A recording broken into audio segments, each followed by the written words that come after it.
Assalamualaikum warahmatullahi wabarakatuh. Salam buat rekan-rekan diskusi hukum dimanapun berada di seluruh Indonesia. Alhamdulillah kita masih bisa silaturahim ya, dan bisa bertemu kembali. Mudah-mudahan kebaikan, rahmat, dan ridha Allah Subhanahu wa Ta'ala masih selalu beserta kita semuanya. Kali ini dalam berita terupdate, kemarin juga banyak sekali beberapa pihak ataupun rekan-rekan semua meminta pandangan saya. Tentunya ini masih hot issue ya, jadi masih beritanya update, yaitu berkaitan dengan PPKM darurat gitu kan. Nah, itu memang isu yang memang perlu kita kritisi bersama. Cuma dalam beberapa waktu kemarin, awalnya memang saya belum mau ya, tidak etis kan ketika kita memberikan penilaian karena kebijakan baru mulai itu kan. Tentunya setiap kebijakan pemerintah tentunya tetap kita dukung ketika baik. Nah, ketika buruk pun, ketika belum efektif, mari kita kritisi bersama. Nah, ini sudah kurang lebih berjalan sejak tanggal 3 Juli kemarin. Nah, inilah akhirnya saya juga ingin memberikan pandangan sesuai apa yang diharapkan oleh rekan-rekan semua. Untuk memulai diskusi ataupun perdebatan malam ini berkaitan dengan PPKM darurat ini sebenarnya seperti apa itu kan. Dulu di awal-awal ya, saya sering memberikan ada 3 hal yang berkaitan dengan kebijakan pandemi ini. Sudah banyak sekali tulisan saya insya Allah di media ataupun dalam beberapa pandangan sebelumnya. Saya membaginya dalam yang pertama adalah tahap prakondisi, kemudian tahap koordinasi, kemudian tahap yang ketiga adalah tahap eksekusi. Kalau kita berbicara sekedar flashback ya, nanti biar kita celah untuk mengkritisinya dalam hal seperti apa. Kalau kita berbicara tahap prakondisi, dulu kan di awal-awal dikeluarkan Inpres ya nomor 4 tahun 2019 ya, berkaitan dengan pendeteksian wabah. Kemudian keluar Kepres nomor 7 tahun 2020 tentang pembentukan Satgas Gugus Covid dan pelibatan BNPB. Kemudian juga sudah berganti ya Pak Doni Monardo sekarang. Kemudian itu awal-awal tahap 1. Kemudian tahap kedua, pada intinya tahap 2 dulu sempat dan digunakan redaksional beberapa undang-undang kalau kita cermati ya, berkaitan dengan Undang-Undang 6 tahun 2018 tentang kekarantinaan kesehatan, Undang-Undang 24 tahun 2007 tentang penanggulangan bencana. Kemudian turunan-turunannya apa? Kalau kita ketahui ada kemudian peraturan pemerintah ya, turunan dari pasal 60 Undang-Undang Kekarantinaan Kesehatan berkaitan dengan PSBB. Kemudian lebih teknis lagi dikeluarkan Kepres nomor 11 tahun 2020 tentang kedaulatan kesehatan. Kemudian Kepres nomor 12 berkaitan dengan kewenangan ataupun tupoksi kepala daerah itu, karena itu tahap kedua. Kemudian yang tahap ketiga adalah kalau kita dulu sempat ingat bahwa ingin diadakannya darurat sipil sebagaimana Perpu nomor 23 tahun 53 yang ingin digunakan oleh Presiden Jokowi itu kan. Cuma sampai sekarang belum digunakan ya. Cuma kita lihat kritisi bersama. Nah, lalu PPKM darurat itu posisi dan letaknya ada di mana? Nah, kalau kita mencermati posisinya masih pada tahap posisi kedua, hampir mau ketiga. Kenapa saya mengatakan seperti itu? Sekitar bulan Juli 2020 sudah ada keadaan new normal. Kemudian disesuaikan dengan instansi Kementerian Kesehatan pada waktu itu sebagai kebijakan regulasi utama, diikuti instansi-instansi terkait. Kemudian tepatnya Januari 2021 istilah PPKM itu muncul, yaitu pemberlakuan kegiatan masyarakat berkaitan dengan kegiatan di masyarakat. Nah, akhirnya lalu PPKM darurat ini legal reasoning atau legal opinion pun juga posisinya ada di mana itu kan. Nah, PPKM darurat ini kan bagian dari 2 degradasi sebelumnya. Dulu kan ada istilah PPKM biasa, kemudian PPKM mikro itu kan. Kalau kita ketahui memang aturannya dari Kementerian Dalam Negeri berupa instruksi Kementerian Dalam Negeri. Kalau dulu ketika PPKM biasa dianggap sukses, naik lagi ke PPKM mikro, kemudian dikoordinator oleh Kemenko Perekonomian. Saat itu kan beliau yang mengumumkan, kemudian sekarang PPKM darurat oleh Kementerian Marves itu kan. Nah, PJ-nya ganti lagi. Jadi ada 3 PJ berkaitan dengan PPKM ini. Nah, memang yang terakhir kalau kita cermati instruksi Menteri Dalam Negeri nomor 15 tahun 2021 tentang PPKM darurat. Nah, ini posisi awalnya ya. Nah, sekarang posisinya ada di mana? Sekali lagi saya ingin mengkritisi dan celahnya biar kita enak. PPKM darurat ini jelas memang berada di posisi kedua, hampir ketiga. Saya katakan ini ketidakjelasan dan pelin-pelan dalam konstruksi ataupun dogma hukumnya. PPKM darurat ini adalah bentuk lepas tanggung jawab pemerintah untuk tidak menggunakan istilah karantina wilayah. Kenapa saya mengatakan seperti itu? Jelas kok. Karantina wilayah itu ada di pasal 55 Undang-Undang Kekarantinaan Kesehatan. Di sana jelas memang kalau digunakan redaksional karantina wilayah, beban tanggung jawab di sana ada kebutuhan dasar hidup rakyatnya dibiayai oleh negara, pemerintah, pusat dan daerah untuk mencukupi seluruh kebutuhannya. Nah, saya rasa bentuk lepas tanggung jawab tidak mau menggunakan istilah karantina wilayah. Kemudian pun juga enggan ataupun malu mengakui untuk tidak menggunakan penggunaan redaksional darurat sipil itu kan. Nah, cuma penerapannya kalau kita cermati sudah sampai pada penerapan darurat sipil, seolah-olah rakyat atau masyarakat dijadikan objek. Oh, ini tuh masyarakat tidak prokes kok, salah kok itu kan. Kemudian juga sudah tahu sendiri kan TNI Polri juga sudah pada turun. Pun juga dalam pelaksanaan yang lebih detail lagi sudah karantina wilayah karena penyekatan di daerah-daerah di jalan sampai tahap mikro ini juga karantina wilayah sebenarnya. Yaitu dalam pandangan saya, in my opinion, bahwa pemerintah menghindari redaksional itu sehingga menggunakan redaksional PPKM darurat itu. Jadi tidak mau menggunakan karantina wilayah, pada sudah jelas undang-undangnya kan. Kemudian sebenarnya paling ideal itu memang digunakan PSBB, karena PSBB ini kan juga sudah turunan dari pasal 60 Undang-Undang KK, bahwa jelas nanti direvisi saja redaksional. Nah, ini membuat bingung masyarakat dengan PPKM darurat itu kan. Nah, itu konstruksi hukum yang ingin saya sampaikan kepada rekan-rekan ya, biar nanti tidak bias bahwa bagaimana kita mengkritisi celah awalnya itu seperti apa.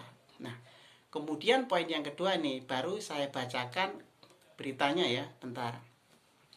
Ini berkaitan dengan, saya kutip dari tempo.com ya, ini berkaitan dengan ini cakupan sektor kritikal, esensial dan non-esensial selama PPKM darurat.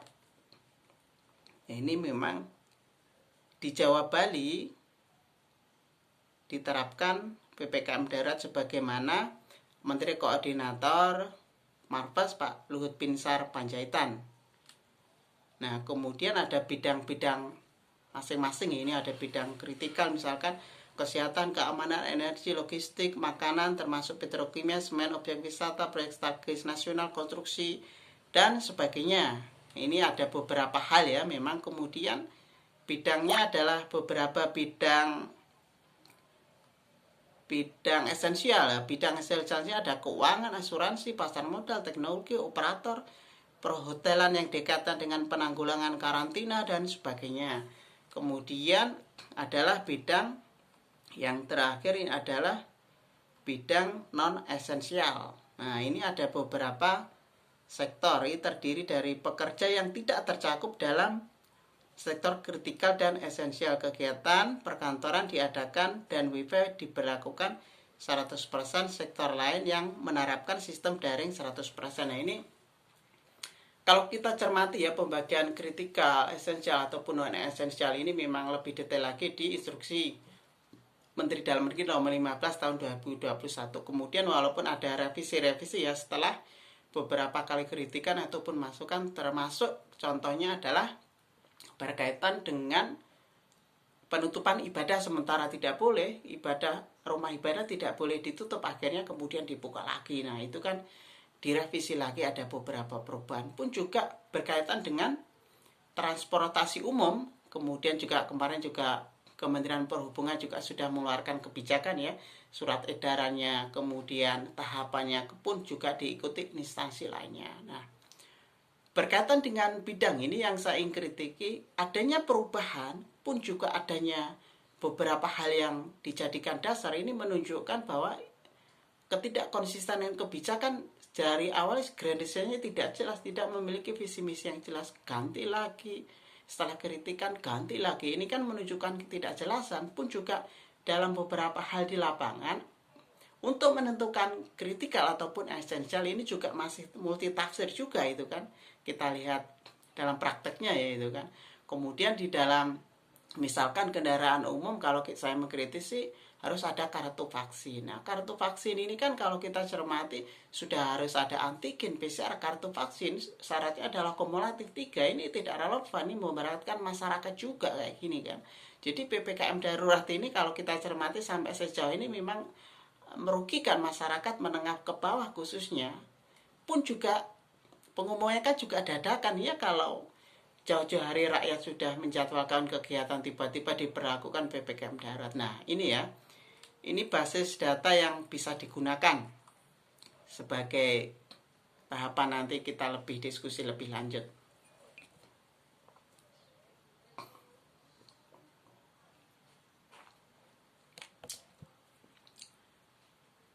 Saya ngopi sebentar ya. Nah, lalu sebenarnya kadang kalau kita mencermati wacana seperti ini, kadang saya berpikir sebenarnya kalau kita cermati ya tidak apple to apple ya untuk mengkomparasikan antara luar negeri dengan kita. Memang kompleksitas dan bagaimana penanganan memang beda, cuma tidak ada salahnya misalkan di luar negeri sampai saat ini, misalkan di Wuhan sudah bebas masker, kemudian bebas melakukan aktivitas, padahal itu adalah induk saat pandemi ataupun COVID yang pertama kali itu kan. Kalau kita lihat bahwa negara-negara lain juga sudah lepas masker, bahkan bebas di luar. Sebut saja ada Spanyol, Korea Selatan, kemudian Italia yang dulu sampai 3 besar dunia sekarang sudah bebas masker. Kemudian ada juga beberapa negara yang masih saya ingat, di sana ada Islandia, kemudian bahkan Singapura menganggap bahwa ya sudah, bahwa COVID ini flu biasa, ya sudah kita berdampingan saja. Ini loh mekanisme dan prosedur untuk menghadapinya kayak gitu kan. Kemudian kalau kita cermati pertengahan bulan ini ya, Perdana Menteri Inggris Boris Johnson juga sudah mengeluarkan kebijakan bahwa seluruh di Inggris akan ada bebas masker. Nah ini sekedar komparasi saja.